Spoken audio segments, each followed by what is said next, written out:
नमस्कार छात्रों आज हम करेंगे समास के एमसीक्यू प्रश्न। चलो शुरू करते हैं। एमसीक्यू प्रश्न। जिस समास का पहला पद गणनीय होता है, जिस समास का पहला पद गणनीय होता है, गणना मीन संख्या होता है, उस वह कौन सा समास है आपको ये बताना है। कुछ समास के नाम नीचे दिए गए हैं। द्विगु समास, द्वंद्व समास, तत्पुरुष समास या फिर कर्मधारय समास। तो छात्रों यहाँ पर जिस समास का पहला गणनीय या संख्यावाचक पद होता है वह द्विगु समास होता है। ठीक है, आई समझ में बात। साथ साथ में मैं कुछ ट्रिक भी बताती जाऊंगी, आप उसका पूरा वीडियो देखना, स्किप बिल्कुल नहीं करना है। विशेषण और विशेष्य साथ साथ होते हैं। किस समास में, किस समास में विशेषण और विशेष्य साथ साथ होते हैं, ये आपको बताना है। समास का नाम किस समास में, समझ रहे हैं बात, किस समास में विशेषण और विशेष्य साथ साथ होते हैं। समास के नाम हैं अव्ययी भाव समास, कर्मधारय समास, द्वंद्व समास या फिर बहुव्रीहि समास। यहाँ पर प्रिंटिंग में मिस्टेक है, सॉरी, क्योंकि यहाँ पर स आना था। विशेषण और विशेष्य साथ साथ होते हैं तो वह समास कहलाता है कर्मधारय समास। कौन सा समास? कर्मधारय समास। नेक्स्ट है दो पदों के मध्य कारक चिन्ह आता है। जिस समास के दो पदों के मध्य कारक चिन्ह आता है, कारक चिन्ह आता है, उस समास को क्या कहते हैं। अब कारक चिन्ह, जिन्होंने मेरा पहले का वीडियो नहीं देखा है वह ज़रूर देख लें, तभी आपको ये एमसीक्यू भी समझ में आ जाएंगे। उसमें मैंने सारे समास अच्छी तरह से समझाए हुए हैं। दो पदों के मध्य कारक चिन्ह आता है, उस समास को, वह समास का क्या नाम है? द्वंद्व समास, तत्पुरुष समास, अव्ययी भाव समास या फिर कर्मधारय समास। तो छात्रों दो पदों के मध्य कारक चिन्ह आता है, उस समास को क्या कहते हैं? तत्पुरुष समास। तत्पुरुष समास। दो पदों के मध्य कारक चिन्ह आता है। कारक मीन 8 कारक, 7 कारक, 8 कारक हैं। कर्ता ने कर्म को कर्ण से के द्वारा, तो तत्पुरुष समास। ठीक है। चतुर्भुज। चतुर्भुज शब्द में कौन सा समास है?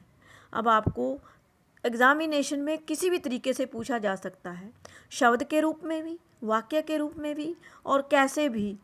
या समास देकर उसका विग्रह करने के लिए बोला जाएगा, या विग्रह देकर समास का नाम पूछा जाएगा। तो आपको सभी तरीकों से आने चाहिए। चतुर्भुज में कौन सा समास है? द्विगु समास, बहुव्रीहि समास, तत्पुरुष समास या अव्ययी भाव समास। तो छात्रों यहाँ पर पहला पद संख्यावाचक है। चतु मीन संस्कृत की इंग्लिश 4, जिसकी 4 भुजाएं होती हैं, है ना। तो यहाँ पर संख्यावाचक है, तो कौन सा समास आएगा? द्विगु समास।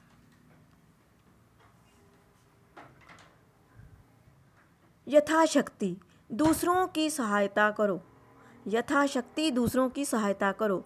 अब इसमें यथाशक्ति में कौन सा समास है ये बताना है आपको। यथाशक्ति में कौन सा समास है? बहुव्रीहि समास, कर्मधारय समास या फिर अव्ययी भाव समास या फिर द्विगु समास। ये प्रिंटिंग में हर अक्षर में मिस्टेक है, कलर की वजह से हो रहा है, सॉरी फॉर। तो छात्रों यथाशक्ति, यथा पहला पद है, शक्ति दूसरा पद है। तो जिस समास में पहला पद प्रधान ना होकर दूसरा पद प्रधान हो, उसे तत्पुरुष समास, अव्ययी भाव समास कहते हैं। यथा जो भी हमारे अव्यय होते हैं वह या उपसर्ग आपको पहले शब्द से पहले या अक्षर से पहले लगा मिल जाए, उसे देखते ही आपको अव्ययी समास को टिक कर देना है। मीन यथा जो है अव्ययी शब्द है, ये बदला नहीं जा सकता शक्ति के अनुसार। अगर शक्ति को हटा दो तो इसका कोई मीनिंग नहीं रहेगा। तो यहाँ पर प्रतिदिन, जैसे प्रति उपसर्ग है, मीन प्रत्येक दिन, घर घर, ऐसे करके हर घर, तो ये ऐसे शब्द जो होते हैं वो अव्ययी भाव समास में होते हैं। तो उनको पहचानते ही ऐसे शब्दों को देखकर अव्ययी भाव समास लगा देना है। ठीक है, कंफ्यूज नहीं होना है। तो अब बताना है आपको समास के कितने भेद होते हैं। तो छात्रों, समास के कितने भेद होते हैं? 4, 5, 6 या फिर 8।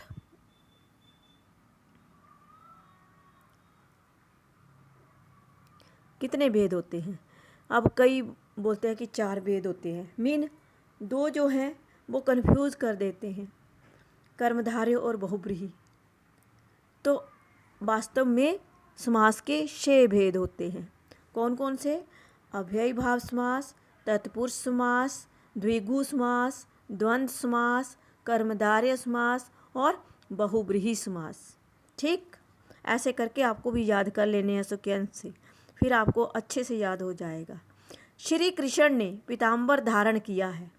अब पीताम्बर धारण किया है, पीताम्बर होता है पीले वस्त्र। श्री कृष्ण ने कैसे वस्त्र डाले हैं? पीले वस्त्र।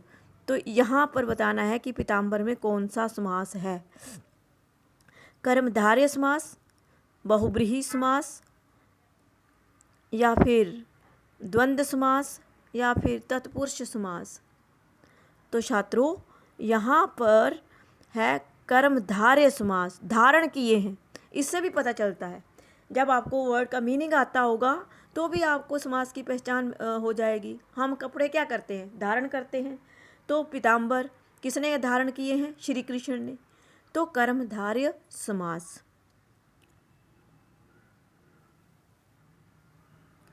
राम ने दशानन का वध किया। अब दशानन पहला संस्कृत का शब्द है। अगर आपको संस्कृत की भी काउंटिंग आती है, संस्कृत की काउंटिंग भी राम ने दशानन का वध किया। दशानन मीन 10 सिरों वाले। तो इसमें कौन सा संख्यावाचक है पहला पद? तो कौन सा समास होगा ये आपको पता होना चाहिए। द्विगु समास, अव्ययी भाव समास, या कर्मधारय समास, या फिर बहुब्रीहि समास। कौन सा समास? दशानन में कौन सा समास? तो छात्रों, यहाँ पर पहला शब्द संख्यावाचक है तो द्विगु समास। ठीक है, कौन सा समास? द्विगु समास। नेक्स्ट,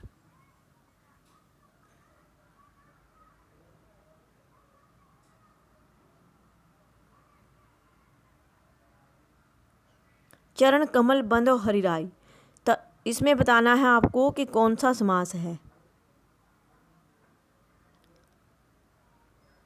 इसमें आपको बताना है कि कौन सा समास है। तत्पुरुष समास, या बहुब्रीहि समास, या फिर कर्मधारय समास, या फिर द्वंद्व समास। तो छात्रों, चरण कमल बंधो हरिराई में तत्पुरुष समास, इसमें विभक्ति का लोप हुआ है। नेक्स्ट, किस समास में पहला पद संख्यावाचक होता है? अब ये सीधा डायरेक्ट सवाल पूछ लिया। अब आपको डेफिनेशन पता होगी तो आपको इसका आंसर तुरंत आ जाएगा।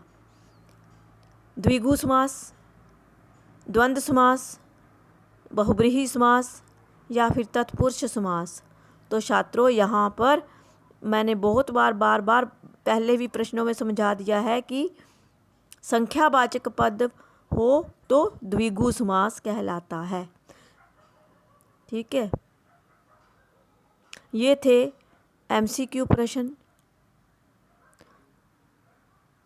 आशा करती हूँ कि आपको ये अच्छे से समझ में आ रहे होंगे। तो अगर आ रहे हैं तो अच्छे से तो लाइक ज़रूर कर देना। अब नेक्स्ट चलते हैं। चक्र है हाथ में जिसके, अर्थात श्री कृष्ण। अब क्या है? विग्रह करना है समास का। पहले क्या दिया गया था? समास बताना था। अब विग्रह करके दिया गया है। तो आपको समास का नाम बताना है। चक्र है हाथ में जिसके, अर्थात श्री कृष्ण, इसमें कौन सा समास है? बहुब्रीहि, कर्मधारय, अव्ययीभाव या फिर तत्पुरुष समास? कौन सा समास है?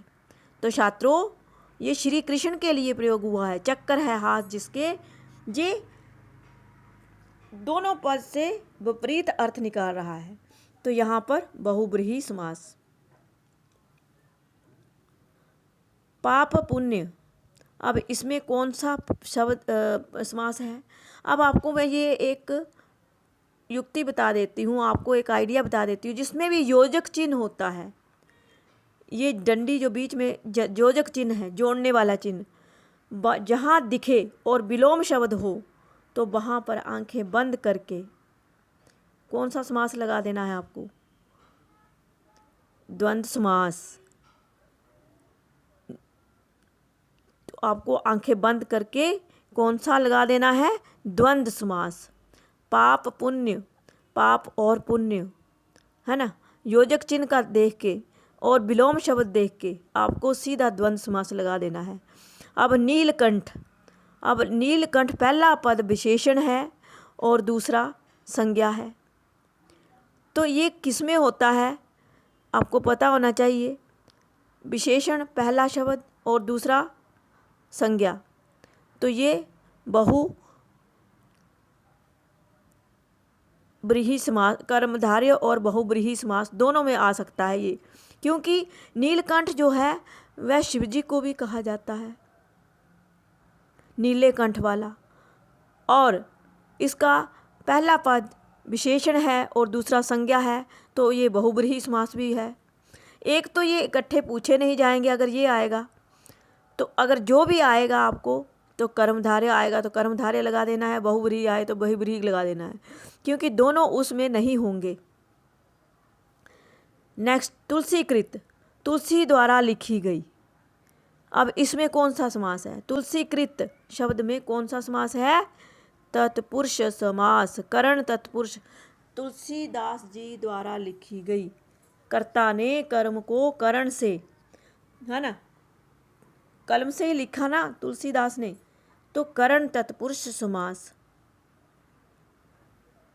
चक्रधर, अब चक्रधर किसे कहा जाता है?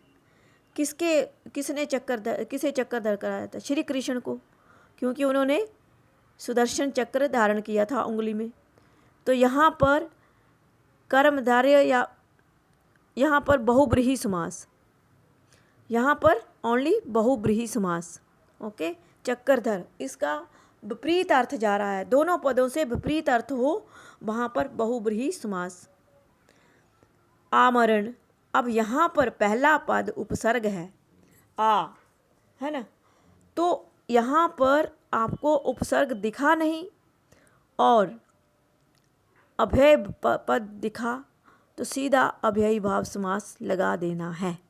ठीक है, आशा करती हूँ कि आपको ये बातें समझ में आ रही होंगी, और आ रही हैं तो वीडियो को लाइक ज़रूर कर देना। यथा रुचि, यथा, अब ये अभय पद नज़र आ गया। अब मैं आशा करती हूँ कि आपको पता चल गया होगा कि कौन सा समास है। अव्ययी भाव समास, है ना, अव्ययी भाव समास मीन रुचि के अनुसार। जंतुगृह मीन, जंतुगृह मीन चिड़ियाघर भी बोल सकते हैं। जंतुगृह मीन जीव जंतुओं का घर, है ना, तो तो तत्पुरुष समास, संप्रदान तत्पुरुष समास। आजीवन, आजीवन में कौन सा समास? आजीवन आपको दिखा, आपको ये दिखा आजीवन मीन उपसर्ग नज़र आया तो जीवन भर, तो सीधा अव्ययी भाव समास। नील गगन, अब नील गगन, नीला आकाश, पहला पद विशेषण और दूसरा संज्ञा, तो कौन सा समास? अभी तक तो आपको समझ में आ गया होगा, क्योंकि मैंने बहुत बार रिपीट भी कर दिया है। नीला आकाश तो बहुब्रीहि नहीं, कर्मधारय समास, विशेषण शब्द पहला और दूसरा संज्ञा शब्द। तो ये थे कुछ विशेषण शब्द नहीं समास। तो आपको और भी चाहिए तो थोड़े से और भी हैं, तो वीडियो स्किप बिल्कुल मत करना, क्योंकि एक एक पेज पर हर एक नया पद। ठीक है। नया शब्द सीता और राम। सीता और राम, इसमें आपको ये बताना है कि समास कौन सा है। अब यहाँ पर चिन्ह नहीं है। अब ये क्या आ गया, शब्दों का प्रयोग। सीता और राम, ये भी ऑपोजिट वर्ड है, सीता और राम। तो यहाँ पर कौन सा समास, विभक्ति लगी है, द्वंद्व समास, मीन दो जोड़ा है ना। कौन सा समास, द्वंद्व समास। 100 वर्षों का समय। अब 100 वर्षों का समय, पहला ही पद संख्यावाचक, तो कौन सा समास, द्विगु समास। 3 नेत्र हैं जिसके 3 नेत्र हैं उसको क्या बोलते हैं। अब ये इन शब्दों के विपरीत जा रहा है अर्थ। 3 त्रिनेत्र वाले को क्या बोलें, किसको बोलते हैं, शिव जी को। तो यहाँ पर कौन सा समास, बहुब्रीहि समास, जिसके 3 नेत्र हैं। यहाँ पर 3 नहीं देखा जाएगा कि द्विगु समास लगा दो। जिस तीन नेत्र है जिसके पूछा गया है, तो वो होते हैं शिव जी, तो वहाँ पर बहुब्रीहि समास। बिहारी द्वारा कृत, तो इसमें कौन सा समास, करण तत्पुरुष समास। करण तत्पुरुष समास। तो आपको आशा करती हूँ कि आपको ये अच्छे से समझ में आ रहे होंगे। समास कभी ज़िंदगी में भूलेंगे नहीं।